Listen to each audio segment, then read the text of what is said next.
Hi friends! Welcome to a Miss Mindy Minute. This is a time when you, there in your classroom, and I as a school counselor work on what can sometimes be the hardest things, heart things. During our time together, we will focus on ways that you can work to make your heart and your actions and your choices to mirror the heart of Jesus. Today I want to introduce you to Wally. Wally is a walrus. Take a look at him right here. Now, at first glance, Wally seems like any other sea creature living in the European Atlantic Ocean. Despite his enormous size, this 2,000-pound mammal does normal walrus things.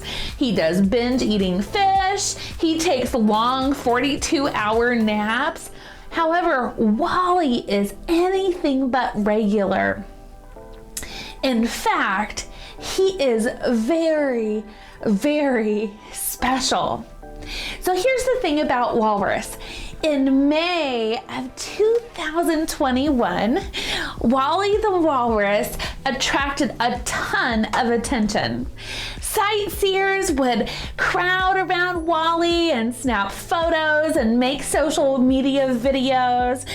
He became a newly famous sea animal. In fact, he got nicknamed the Fun Guy. Fun Guy. Wally's popularity grew with antics like balancing a starfish on his nose. And in Wales, where Wally lounged for weeks, restaurants began serving Wally branded drinks and stores sold Wally souvenirs. In his tour to France, Spain, and the United Kingdom, Wally's whiskered face and lovable nature made him world famous. However, during September of 2021, something changed in Wally. He was overstimulated by throngs of people that crowded too close. There was noise from nearby foghorns and commotion from tourist destinations, and Wally's sweet-natured personality began to change. He felt himself irritated and distressed. His internal peace was disturbed, leading to periods where he felt anxious and upset. Wally needed to get away. Stressed and agitated, Wally went in search of a quiet resting place. He needed a place where he could nap and escape. Swimming out into the harbor, Wally saw something familiar. A boat. Wally remembered that humans had occasionally fed him from similar-looking yachts. Was this a safe place to take a break? Using his massive flippers, Wally pulled himself up onto a small vessel and laid on the soft leather cushions. Would the boat help him get away from the people and the pressures that were causing him stress? Wally really hoped so. Day after day, Wally would swim out into the waters of St. Mary's Island, seeking a quiet place to retreat.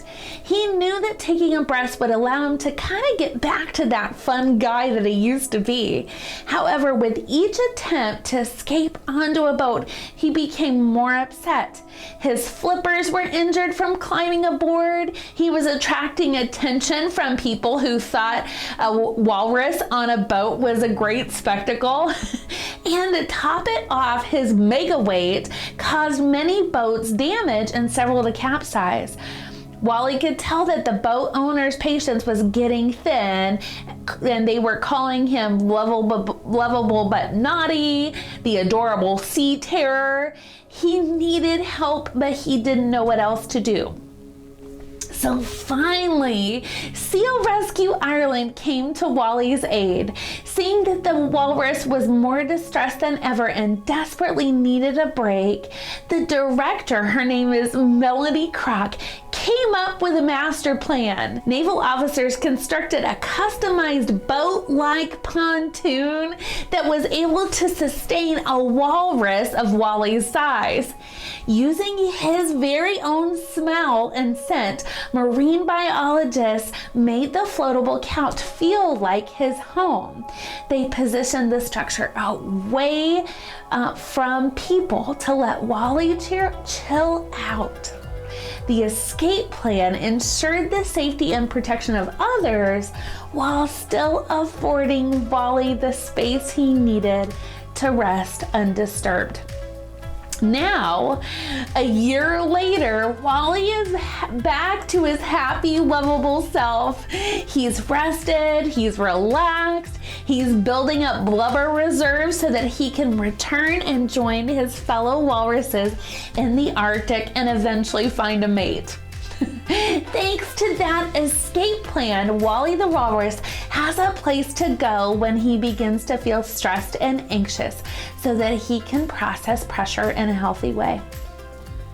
Wally's story makes me think about someone else needing an escape plan. In John 6, we know that Jesus was known as King of the Jews, and he was gaining popularity with his miraculous healings and feeding of the 5,000 people.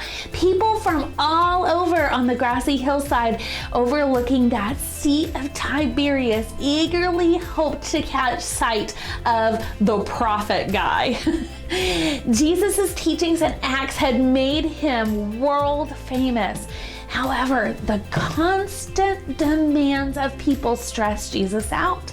He felt the pressure from the crowds and the expectation to perform, overstimulated from throngs of people crowded too close, noise from hungry children, and commotion from angry Pharisees. Jesus felt himself getting irritated and distressed. His internal peace was disturbed, leading to periods where he felt anxious and upset. Even Jesus needed to get away. So there he is, he's stressed, he's agitated, and he decides to go to a quiet resting place. He needs a place where he can nap, where he can escape, and so he looks out on the Sea of Galilee from the harbor and he sees something familiar. He sees a boat. Was this a safe place for Jesus to take a break? Would this boat help him get away from people and pressure that was causing him too much stress? Jesus really hoped so. So he climbed on board, and the Bible tells us here in Matthew 14, verses 13, he left in a boat to a remote area to be alone. But guess what? The crowds heard where he was headed and they followed him on foot. He was still attracting attention by people who thought a carpenter doing miracles was a great spectacle. Like Wally, Jesus needed help. So finally, and we can see it here, finally Jesus' disciples came to his aid.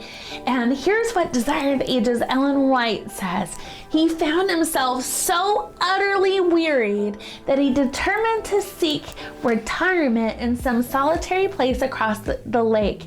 After he had dismissed the multitude, they took him, those disciples, even as he was, into the boat and hastily set off.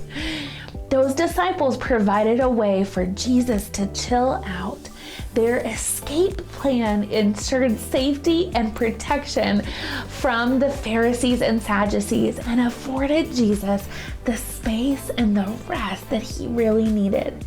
Just like Wally, Jesus and us, we can really become agitated and stressed, right? You have pressures from school, from home, from friends around us, and that can cause us anxiety and irritation, right? So although that's normal, too many strong feelings can cause hurt to ourselves and hurt to others too. That's why it's so important that we as human beings who get agitated and stressed also develop an escape plan. Just like Jesus got away in a boat, we need to have a safe place that affords us the ability to decompress and reset. So this may look like a timeout spot or a quiet nook or a fume room. Using tools like maybe you have noise canceling headphones or stress balls or fidget toys can help too. And finally, just as Jesus' disciples right here accepted him even as he was, we too need to find friends and family members that we can rely on to be safe harbors when we're facing emotional storms. Developing an emotional escape plan is a good coping skill or way to manage your feelings in a healthy way. Your personal escape plan may include coping skills such as going for a walk, listening to music, doing intentional breathing or stretching, or writing in your journal. You may choose maybe other coping skills to be part of your escape plan, maybe like playing with your pet, or watching funny videos online, or visualizing your favorite place. Your teacher in a few minutes is going to give you an activity where, just like Wally, you can identify the signs that you're experiencing stress and develop an emotional escape plan to manage those feelings. Once you're done developing your escape plan, it will give you a strategy to be at peace with your thoughts and your feelings. I love how God promises in Philippians 4, 6, and 7 that we don't need to worry about anything and thank him for all he has done, and then you will experience God's peace, which exceeds anything that we understand. This peace will guard your hearts and guard your minds as you live in Christ Jesus. That's all for today's Miss Mindy Minute. Until next time, bye-bye.